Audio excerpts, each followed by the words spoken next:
அனைவருக்கும் வணக்கம் மாஸ்டர்ஸ். நம் குருஜிக்கும் கோமதி மேம்க்கும் எனக்கு வாய்ப்பு கொடுத்த உங்கள் அனைவருக்கும் என்னோட அன்பார்ந்த வணக்கங்களை தெரிவிச்சுக்கிறேன்.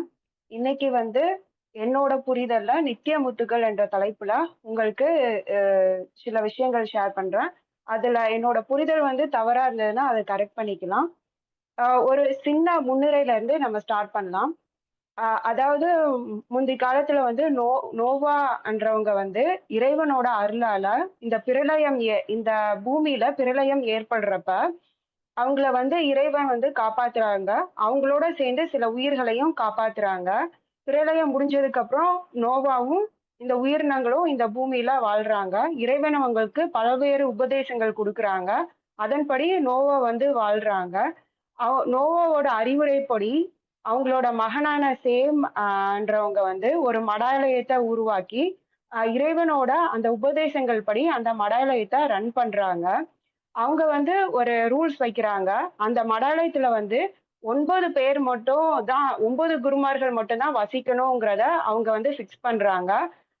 அவங்க எப்படி சொல்றாங்கன்னா, ஒருத்தவங்க இறந்து போனாங்கன்னா, கடவுளோட அருள்படி இன்னொருத்தவங்க வந்துருவாங்க. அவங்கள இன்னொரு குருமாரா சேர்த்துக்கணும் அப்படின்னு சொல்றாங்க. நல்ல சிறப்பா மடாலயம் ஆரம்ப காலத்துல இறைவனோட அறிவுரைப்படி தான தர்மங்கள் எல்லாமே செஞ்சுட்டு வராங்க. நாளடைவுல காலப்போக்குல சமாதம்ங்கிற ஒரு குருமார் தலைவர் ஆகுறாங்க. அவர் இந்த மடாலயத்தை நல்ல ஒரு வியாபார நோக்கத்தோட பல்கி பெருக்குறாங்க. அதாவது தான தர்மங்கிறத தாண்டி இந்த மடாலயத்துக்கு நிறைய சொத்துக்கள் சேர்க்கிறாங்க.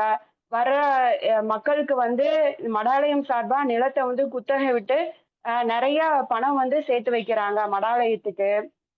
ஸோ இந்த மாதிரி செயல்கள் செஞ்சுட்டு இருக்காங்க. அப்ப ஒருத்தவங்க ஒரு குருமார் இறந்து போறாங்க. இன்னொரு ஒருத்தவங்க வராங்க. அவங்க கிழிஞ்ச சட்டையோட ஒரு பிச்சைக்காரர் அந்த தோரணையோட வர்றாங்க. அவரை சமாதம் அந்த மடாலயத்தோட தலைவர் அவரை ஒரு குருமாரா ஏத்துக்கவே இல்ல. ஏன்னா அவரோட அந்த கிழிந்த ஆடை அந்த தோற்றத்தை பார்த்து அவர் ஒரு பணியாளாவே நடத்திட்டு வராங்க. அவங்கள ஏத்துக்கவே இல்ல. நிறைய வருஷமா அவங்க வேலைக்காரராக தான் இருந்துட்டு வராங்க. அப்புறம் வருவாங்க வருவாங்க எதிர்பார்க்கறாங்க. இன்னும் வேற யாராவது வருவாங்க வருவாங்க எதிர்பார்க்கறாங்க. ஆனா யாரும் வர மாதிரி தெரியல. கடைசியில மத்த 7 பேரோட அறிவுரைப்படி இவரை இன்னொரு குருமாரா சேர்த்திக்கிறாங்க. இவர் தான் மிர்தாத். இவர் இந்த குருமாரா சேர்த்திக்கிற வரைக்கும் காத்துட்டு இருக்காரு. அதுக்கப்புறம் நிறைய நம்மளோட வாழ்க்கைக்கு இந்த உலகத்துக்கு நம்ம எதுக்காக வந்திருக்கிறோம், நிறைய அறிவுரைகள் நம்ம பண்ற தவறுகள் எல்லாத்தையும் சுட்டிக்காட்டி இதுல இருந்து மீண்டு உண்மையான சுதந்திரத்தை நோக்கிய பயணத்துக்கான கருத்துக்களை நிறைய சொல்றாங்க.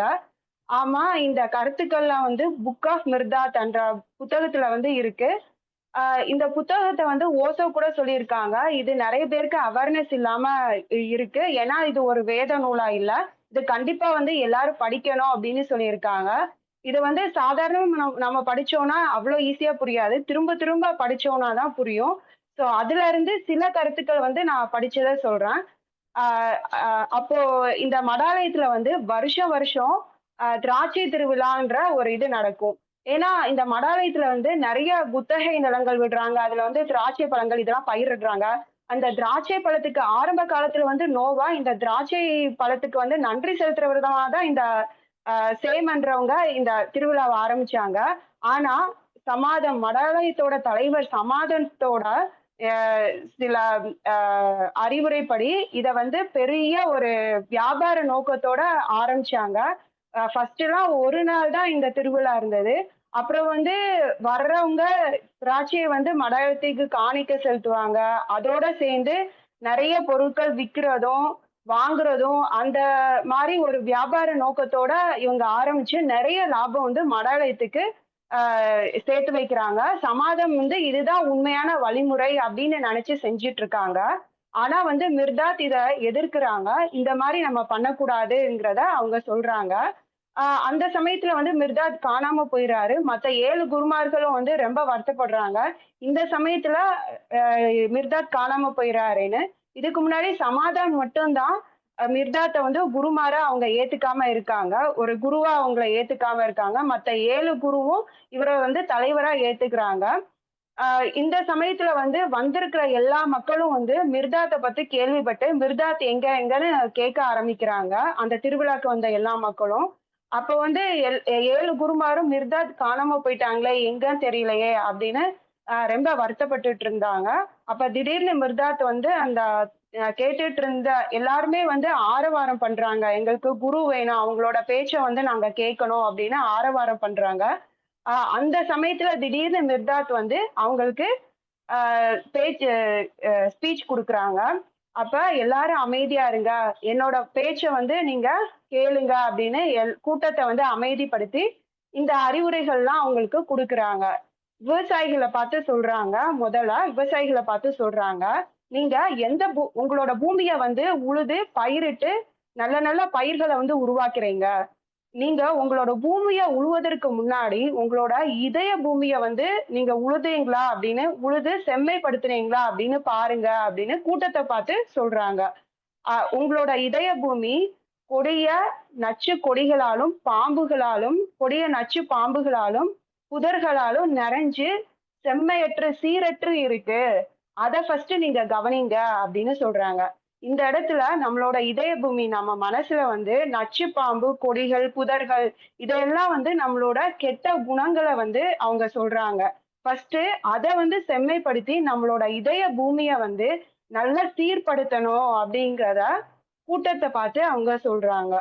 அடுத்து இரும்பு தொழில் பண்றவங்கள பார்த்து, "இரும்பு தொழில் பண்றவங்களே, நீங்க வந்து பட்டறையில நெறைய பொருட்கள் இருக்கும். அதோட அளவெல்லாம் உங்களுக்கு தெரியும். அதெல்லாம் உங்களுக்கு அளக்க தெரியும். ஆனா, உங்களோட இதயத்தோட ஆழத்த உங்களால அளக்க முடியுமா?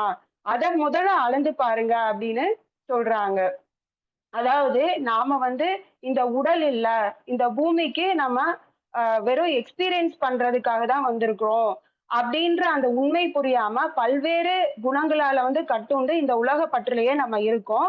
அத நம்ம வந்து இந்த உடல் இல்ல ஆன்மான்ற அந்த ஆழத்த வந்து நம்ம புரிஞ்சுக்கணுங்கிறத அவங்க சொல்றாங்க.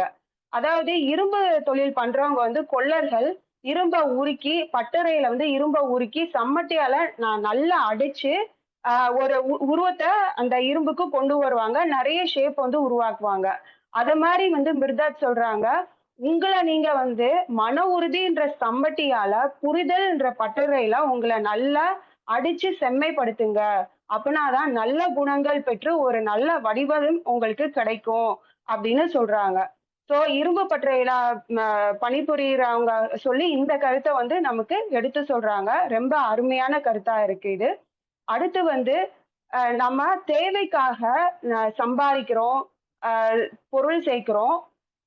இந்த தேவைன்ற ஆரவாரத்துல பணம் சம்பாரிக்கிற அந்த கூச்சல்ல, நம்மளால நமக்குள்ள இருக்கிற குரலாகிய சமாதானம் என்ற குரல் வந்து நமக்குள்ள எப்பவும் சொல்லிட்டே இருக்குது.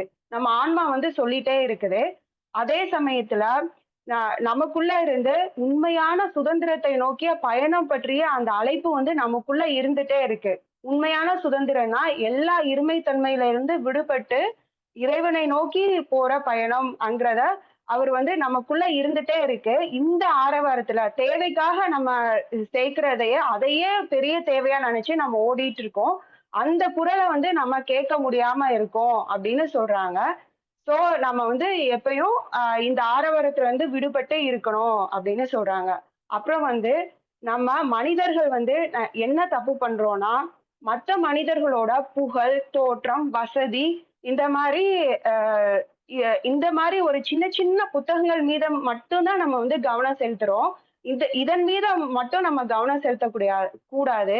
பெரிய புத்தகமான உண்மையான சுதந்திரத்தை நோக்கிய பயணம். அவங்களோட இதயத்துக்குள்ள போற அந்த பெரிய புத்தகம், அதுக்கான வழிய தான் நம்ம வந்து கவனம் செலுத்தணும் அப்படின்னு சொல்றாங்க. மத்தவங்களோட இதயத்துக்குள்ள நம்ம போணும். அந்த பெரிய அதுக்குண்டான வழி உள்ள அந்த பெரிய புத்தகத்தின் மேல தான் நம்ம வந்து கவனம் செலுத்தணும் அப்படின்னு சொல்றாங்க. அந்த பெரிய புத்தகம்னா, நம்ம அன்புங்கிற அந்த ஒரு இது இருந்தா தான் அத வந்து நம்மளால புரிஞ்சுக்க முடியும் அப்படின்னு சொல்றாங்க. அப்புறம் வந்து நம்ம சாம்பிராணி புகைய வந்து பத்த வச்சு, நறுமணத்துக்காக பத்த வச்சு, சாமி புக்க வந்து எடுத்து படிக்கிறோம்.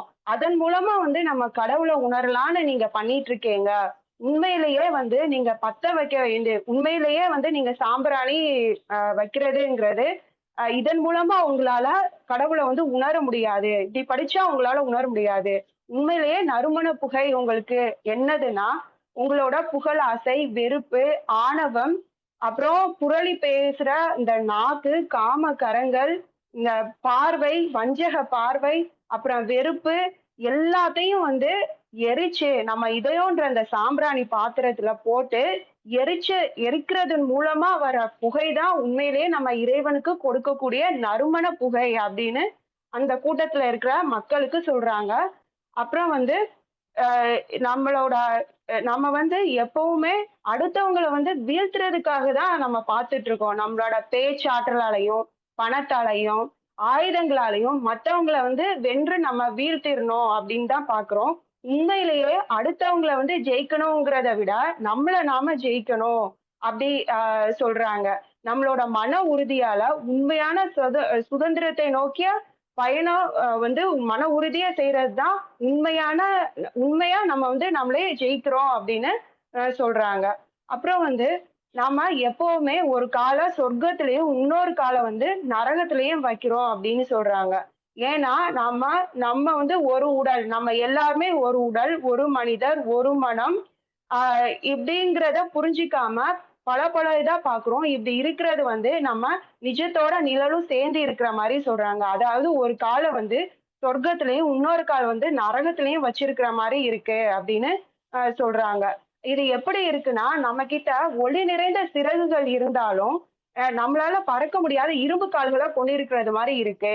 நம்மகிட்ட வந்து அளவு கடங்காத நம்பிக்கை இருந்தாலும், கவலை என்ற அந்த ஒரு இழுப்புல வந்து நம்ம மாட்டிட்டு இருக்கோம். இதுதான் வந்து சொர்க்கத்துல ஒரு காலையும், நரகத்துல ஒரு காலையும் வச்சுட்டு இருக்கிற மாரி அப்படின்னு மிருதாத் அவங்களுக்கு சொல்றாங்க.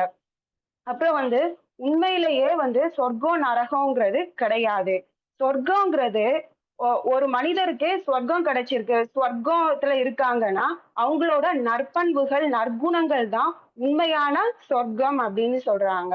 அதாவது நல்லவருக்கு சொர்க்கம்ங்கிறது அப்படிலாம் இல்ல. அவங்கள்கிட்ட இருக்கிற அந்த நற்பண்புகள் தான் சொர்க்கம். அப்புறம் வந்து தீயவங்களுக்கு நரகம் கிடைக்கும் அப்படின்னு சோளக்காட்டு பொம்மைய காமிச்சு பயமுறுத்துற மாரி அப்படிலாம் எதுவுமே நரகம்ங்கிறது எதுவும் கிடையாது. நரகம்ங்கிறது ஒரு மனிதர்கிட்ட இருக்கிற கெட்ட குணங்கள் தான் நரகம் அப்படிங்கிறத மிர்தாத் அவங்களுக்கு எடுத்து சொல்றாங்க. இந்த கெட்ட குணங்கள வந்து நம்ம எரிக்கலாட்டி, எரிச்சு சாம்பல் ஆக்கலாட்டி, அது வந்து நம்ம இதயத்திலேயே புதைஞ்சு ஒரு பெரிய செடியா மாறி பூத்து குலுங்க ஆரம்பிச்சுரும். அதனால வந்து அத நம்ம வந்து அழிக்கணும். அத வந்து உடனுக்குடனே நம்ம எரிச்சிரணும் அப்படின்னு சொல்றாங்க. இந்த பூமி வந்து உ உண்மையிலேயே ஒருமைத்தன்மையோட இருக்கு. அத வந்து நம்ம புரிஞ்சுக்காம, போர்களாலயும், வேலிகளாலயும் அத பிரிச்சு, நம்ம வசதிக்கு ஏத்த மாரி வச்சுட்டு இருக்கோம். அப்படி இருக்கக்கூடாது. நாமளும் இந்த இந்த பூமி மாரி ஒருமைய தன்மைய வந்து உணரணும் அப்படின்னு சொல்றாங்க. அப்புறம் உண்மையிலேயே நமக்கு விதிங்கிறது என்னன்னா, இந்த ஸ்வர்க்கம், நரகம் என்ற எல்லா இருமை தன்மையிலிருந்து விடுபட்டு, ஒருமை தன்மைய புரிஞ்சு, நான் கடவுளோட திராட்சை தோட்டத்துல ஒரு நல்ல திராட்சை கனியா மாறுறது தான் உண்மையிலேயே நமக்கு இருக்கிற விதி.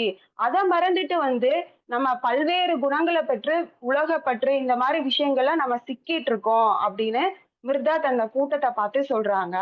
அப்புறம் வந்து இந்த அ நம்ம வந்து எப்பவுமே போதை வந்து மது வந்து எதுக்கு குடிக்கிறோம்? வேதனைய மறக்கிறதுக்காக குடிக்கிறோம். நம்ம மது குடிச்சு போதை போயிருச்சுன்னா, அவ்வளோதான் திரும்பவும் நமக்கு வேதனைகள் வர ஆரம்பிச்சுரும்.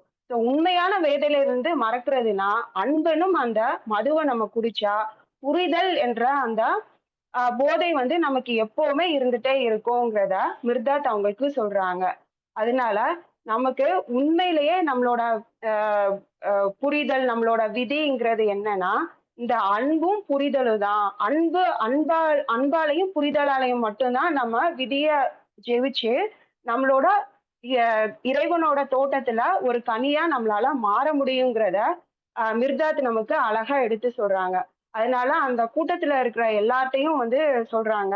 உண்மையிலே நான் உங்களுக்கு சொர்க்கத்தையும் நரகத்துக்கு கூட்டு போறேன். நரகத்துல இருந்து விடுபட்டு உங்கள வந்து சொர்க்கத்துக்கு கூட்டு வரேன் அப்படிலாம் நான் உங்ககிட்ட சொல்ல மாட்டேன். எல்லாமே உங்க கையில தான் இருக்கு. இந்த அன்பு என்ற ஆயுதத்த எடுத்து புரிதல்ங்கிறத அந்த இத வந்து நீங்க கொண்டு வந்தா தான் உங்களுக்குள்ள கொண்டு வந்தா தான் எல்லாமே ஒண்ணுதான். இருமைங்கிறது எதுவுமே கிடையாது. எல்லாமே ஒண்ணுங்கிற புரிதல் வந்து வந்தா தான் உங்களோட இறைவனோட உண்மையா கலக்க முடியும். அதுதான் உங்களுக்கு உண்மையான சுதந்திரம்ங்கிறத அந்த கூட்டத்துக்கு எடுத்துரைக்கிறாங்க. ஸோ இந்த கருத்துக்கள் வந்து நம்மளோட வாழ்க்கைக்கு ரொம்ப ரொம்ப முக்கியமான கருத்துக்கள். இத நம்ம எல்லாரும் புரிஞ்சுக்க முடியுங்கிற நெனைக்கிறேன்.